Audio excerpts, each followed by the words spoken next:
Bueno, y pasamos a un tema de mucha actualidad. Lo hablamos en el primer segmento de Venezuela, pero para eso traemos a Julio Schilling, analista, politólogo, porque a todos le preocupa que en estos momentos en Venezuela se abra una reunión, una reunión para tratar algo que parecía que estaba como dormido, en fin. Y Julio, háblanos un poco de esto que preocupa mucho y nos referimos a este grupo de la izquierda latinoamericana que siempre está buscando por dónde crear un conflicto.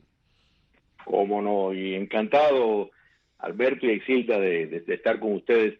Y Alberto, tu inquietud, tu preocupación tiene una buena base para estar, y eso es porque el foro de Sao Paulo es en efecto una especie de una internacional castrocomunista, y no podemos subestimar el papel histórico y práctico que ha jugado en la historia del comunismo, y eso es nada menos que en efecto salvar al comunismo cuando se cae el comunismo soviético. O sea, el Foro de Sao Paulo se forma en 1990, cuando cae el comunismo soviético.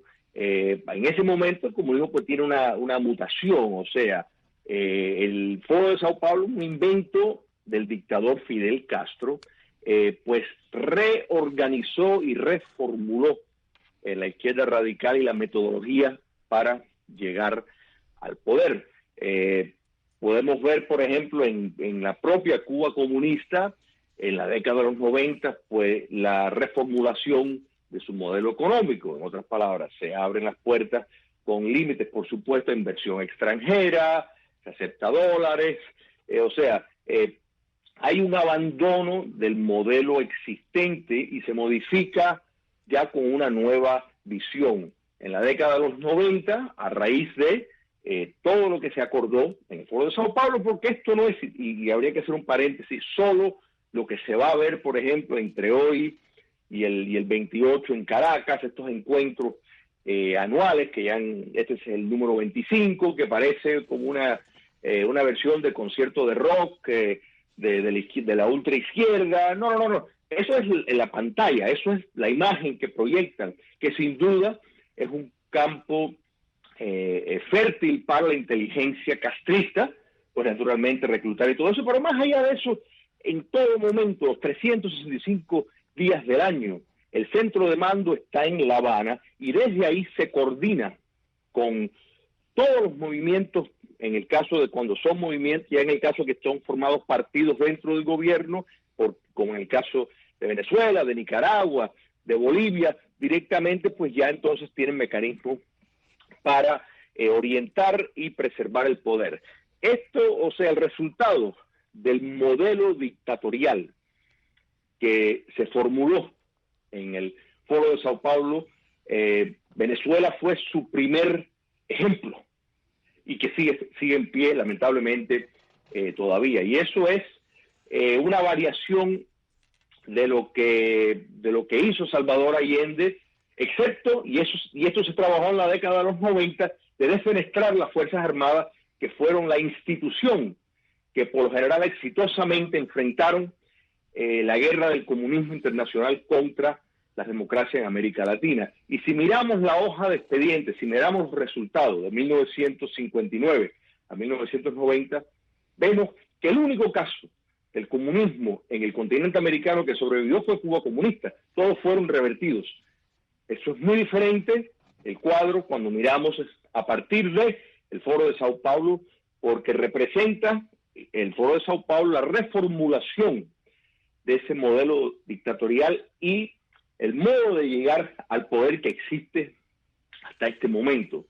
Y la razón principal por el éxito que han tenido estas nuevas formas de ejercer el marxismo-leninismo en el poder se debe principalmente al fracaso de las democracias continentales de saber enfrentar y aplicar las medidas que funcionaron en otra época, en este momento, para precisamente, en un caso, impedir a que lleguen al poder en países donde están intentando alcanzarlo y pues sacar los del poder en donde han usurpado. Entonces, para eso es el Foro de Sao Paulo, que no necesita, o sea, no es como que se abre la caja una vez al año y se reúnen y después no hay más nada. No. No es casualidad que el guión que se practica en Venezuela es la copia exacta de lo que vemos en Nicaragua, es la copia exacta que facilita el control del poder en Bolivia, y en los casos que hemos visto, como Brasil, ¿no es verdad?, como Chile, como Honduras, de haber reversiones, es porque las Fuerzas Armadas no fueron cooptadas, que eso fue algo que se trabajó en la década de los 90 para defenestrar, para presentar cargos por violaciones de derechos humanos a las Fuerzas Armadas, por corrupción, etcétera, etcétera, etcétera. Entonces, lo que va a acontecer en estos días es, en efecto, se va a hablar de Venezuela, se va a hablar de apoyo a la dictadura de Maduro, se va a hablar sobre Puerto Rico, que siempre es un constante por la relación que tiene con los Estados Unidos. Por supuesto, Cuba comunista, que es, nuevamente, y hay que tenerlo presente,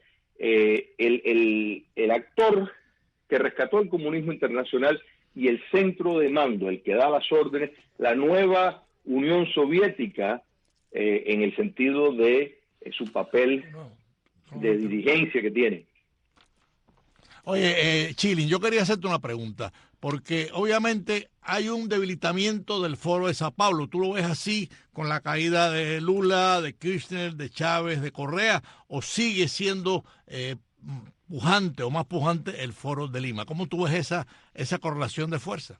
Bueno, tú has mencionado, o sea, Brasil no fue escogido por casualidad, o sea, Fidel Castro no escogió Brasil por casualidad. Primero, porque tenía una buena relación la inteligencia castrista con Lula da Silva, pero aparte, Brasil es una potencia económica, tiene frontera con 10 países en Sudamérica, o sea, es la nación de mayor población en América Latina. O sea, la llegada al poder del presidente Bolsonaro, sin duda, fue un gran revés. Pero hay que entender que la única razón por la cual Brasil no se pudo comunizar, a pesar de el gobierno de Lula y el de Rousseff, fue porque las Fuerzas Armadas no fueron cooptadas. Y en eso, Bolsonaro, que trabajaba vinculado a la inteligencia de las Fuerzas Armadas de Brasil, pues tuvo mucho que ver en eso. Si miramos en Chile, ¿no, verdad?, la entrada y salida del gobierno de Bachelet, bueno, está la presencia de las Fuerzas Armadas que no fueron cooptadas. Cuando miramos a Honduras y vemos que se pudo evitar que Zelaya fuera el mismo curso de Allende de comunizar Honduras, bueno, fueron las Fuerzas Armadas las que, en acorde con la Constitución hondureña, salvaron al país. Entonces, esos reveses es parte de el cómo opera el modelo. Pero mira, vemos en Argentina, por ejemplo, la enorme inversión que se está haciendo para intentar lograr que Cristina Fernández de Kirchner vuelva a salir al poder. Y esta asistencia no solo es en cuestiones de dinero, sino en cuestiones de coordinación con sindicatos de la ultraizquierda, con el fin de precisamente hacer un sabotaje al gobierno y la presidencia de Mauricio Macri para facilitar eso. Todo esto es parte de la coordinación del Foro de Sao Paulo, y los reveses que han tenido a partir de 1990 son mucho menos que los reveses que tuvieron en la década de los 60, 70 y 80, cuando el único país, vuelvo a insistir, que quedó parado con categorización comunista fue Cuba. Entonces, sin duda, esta forma de operar le ha sido mucho más eficiente. O sea, que sigue siendo peligroso el Foro de Lima, Chile. El Foro de Sao Paulo sigue siendo Foro peligroso. De Sao Paulo, sí. Y aquí entra ahora otro factor, y eso es los medios de entrada. No solo es el petróleo venezolano, es el narcotráfico, son actores como las FARC, que tampoco es casualidad la insistencia de Cuba comunista de que las FARC dejara la guerra de la selva y fuera a la guerra de los salones. De todas políticos. maneras, Julio, vamos a dejar abierto el tema del Foro de Sao Paulo porque la reunión va a demorar varios días. Nos gustaría mantener esta noticia en actualidad, o sea, en desarrollo, para ir a informarle a los amigos de Cuba cómo se desenvuelve esta reunión del Foro de Sao Paulo en estos momentos en Caracas. Le damos las gracias a nuestro politólogo y amigo Julio Schilling por realmente explicarnos con detalle lo que es ese foro, sus peligros y, por supuesto, cómo todavía sigue intentando alterar el ritmo democrático de América Latina. Gracias a Julio Schilling.